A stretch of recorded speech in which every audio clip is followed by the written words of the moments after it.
Assalamualaikum warahmatullahi wabarakatuh. Sekarang saya akan menjelaskan mengenai laporan keuangan sesi 1 ya, yang dimana laporan keuangan sesi 1 ini soalnya itu bentuknya adalah bukti memorial ya, yang dimana bukti memorial ini nantinya akan kita input atau kita jurnal ke dalam yang namanya buku jurnal penyesuaian atau adjustment entries kayak gitu ya.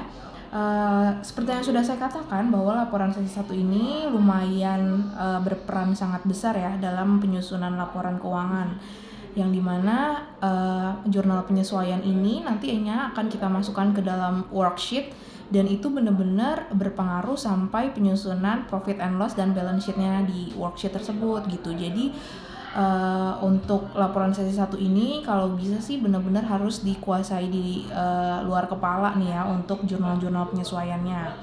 Oke, kita mulai bahas dari dokumen transaksi 1 dulu ya. Di dokumen transaksi 1 ini kita kan menerima uang ya dari rekening koran Bank Danamon nih. Menerima uang yaitu sebagai pendapatan bunga ya atau interest revenue sebesar 3.600.000. Tapi selain itu kita juga harus membayar biaya administrasi bank atau bank service charge sebesar 250.000. Berarti itu kan logikanya adalah kita tuh tadinya nerima uang segini nih 3.600.000 ya kan. Kita menerima uang segitu, tapi kita juga harus membayar biaya admin bank tadi 2,5, sehingga uang yang kita terima itu sudah bukan 3.600.000 lagi dong, melainkan 3.350.000 ya. Nah, karena kita menerima uang sebesar 3.350.000 ini, jadi 3.350.000 ini akan kita masukkan ke dalam cash in bank. Oke. Ya, sehingga ada 3 akun yang akan kita catat, yaitu cash in bank, interest revenue, dan bank service charge ya. Lalu bagaimana nih cara mencatatnya? Cara mencatatnya ya seperti biasa di jurnal umum, tinggal kalian tulis terlebih dahulu mana akun yang di debit dan akun yang di kredit. Oke. Di sini kita tulis nih ya ceritanya nih. Kamu tulis di kelihatan gak sih? Maaf bentar. Oke. Cash in bank itu ditaruh di sebelah debit ya, karena kita kan menerima uang. Lalu selanjutnya sebelah debit itu adalah beban ya, udah pasti. Jadi beban dulu yang ditulis, setelah itu yang di sebelah kreditnya adalah interest revenue atau pendapatan bunga. Ya, setelah itu ya tinggal kita masukkan aja angkanya. Tadi cash in bank itu angkanya adalah uang yang sejumlah yang kita terima ya, 3.350.000. Bank service charge-nya 250 dan interest revenue-nya 3.600.000. Jadi antara debit dan kreditnya itu sama-sama 3.600.000 gitu ya. Itu untuk transaksi yang pertama. Saya rasa sih harusnya udah cukup paham ya, karena itu lumayan sederhana gitu logikanya juga. Kita lanjut aja ya kalau gitu ke transaksi 2. Kalau misalnya saya menjelaskan terlalu cepat, mungkin bisa kalian pause aja videonya ya, diulang-ulang aja. Oke, transaksi 2 ini data penyesuaiannya itu ada beberapa ya, ada 4. Yang pertama adalah persediaan akhir supplies dinilai 3.500.000 gitu.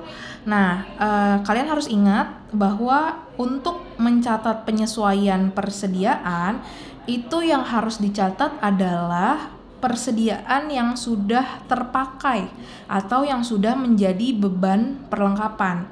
Tapi kalau di soal biasanya yang ditulis itu adalah sisanya atau persediaan akhir. Ya, jadi jangan terkecoh ya. Yang sisanya ditulisnya adalah sisanya 3.500.000. Jadi bukan angka 3.500.000 yang kita catat di jurnal, tapi kita harus cari tahu dulu ya, berapa persediaan berapa persediaan supplies yang sudah kita pakai, karena itu yang jadi beban. Caranya gimana? Caranya kalian harus cari dulu angka supplies di awal periode itu berapa. lihatnya di neraca saldonya. Nih, di neraca saldonya supplies atau store supplies itu sebesar 6 juta, ya kan? 6 juta nih. Tulis aja dulu 6 juta. 6 juta. Nah, lalu sisanya adalah 3.500.000, sehingga tinggal kita hitung aja selisihnya ya. 6 juta dikurang 3.500.000 adalah 2.500.000. Jadi inilah yang menjadi supplies expense atau beban perlengkapan. Ya, ini supplies expense 2.500.000 di sebelah debit, dan yang kreditnya adalah di supplies. Pasangannya di supplies 2.500.000 gitu ya. Seperti ini. Nih. Ya. Store supplies expense pada store supplies, angkanya sama-sama 2.500.000 begitu ya.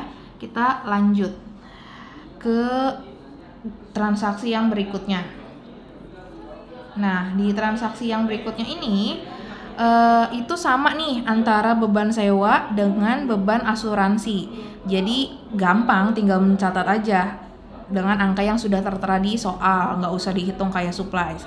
Beban sewa toko bulan Desember sebesar 5 juta. Berarti akunnya apa? Akunnya adalah berarti rent expense atau beban sewa dengan apa? Prepaid rent atau sewa dibayar di muka ya. Angkanya 5 juta. Lalu untuk yang transaksi 3, beban asuransi ini juga sama.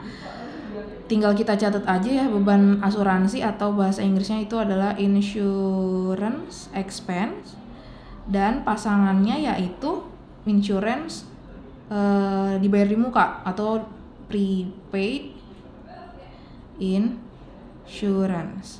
Oke, angkanya sama-sama 1.500.000 ya. Jadi sehingga seperti ini nanti jurnalnya ya.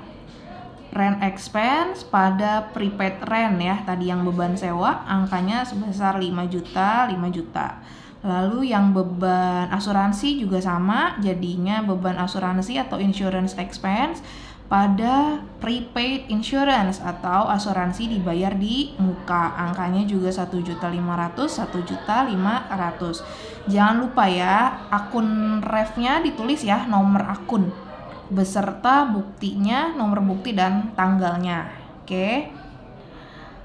Lanjut, ada satu lagi nih ya, ada satu lagi yang harus kita catat di transaksi 2 ini, yaitu adalah kita diminta untuk menghitung cadangan kerugian piutang dagang sebesar 10% dari saldo piutang per 31 Desember 2022.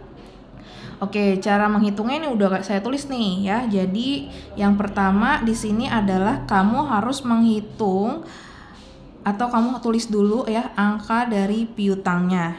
Ya, angka dari piutangnya itu berapa dikalikan dengan 10%. Nanti kalau udah dapet nih hasilnya berapa ya hasilnya, baru dikurangi dengan angka allowance for doubtful debt atau bahasa Indonesianya cadangan kerugian piutang ya. Oke, nih 261.183 ini diambil dari neraca saldo. Coba kita lihat ya. Nih ya, account receivable atau piutangnya 261.183. Lalu allowance for doubtful debt-nya adalah 22 juta. Oke. Tinggal kamu hitung 261.183.000 dikali 10%. Hasilnya adalah 26.118.300 dikurangi dengan allowance tadi 22 juta, maaf kurang. Nah, sehingga hasilnya adalah 4.118.300. Oke, cara mencatatnya adalah beban. Nih, cara mencatatnya adalah beban kerugian piutang atau bad debt expense pada cadangan kerugian piutang atau allowance for doubtful debt. Angkanya sesuai sama yang tadi kita hitung ya, 4.118.300. Oke. Ya.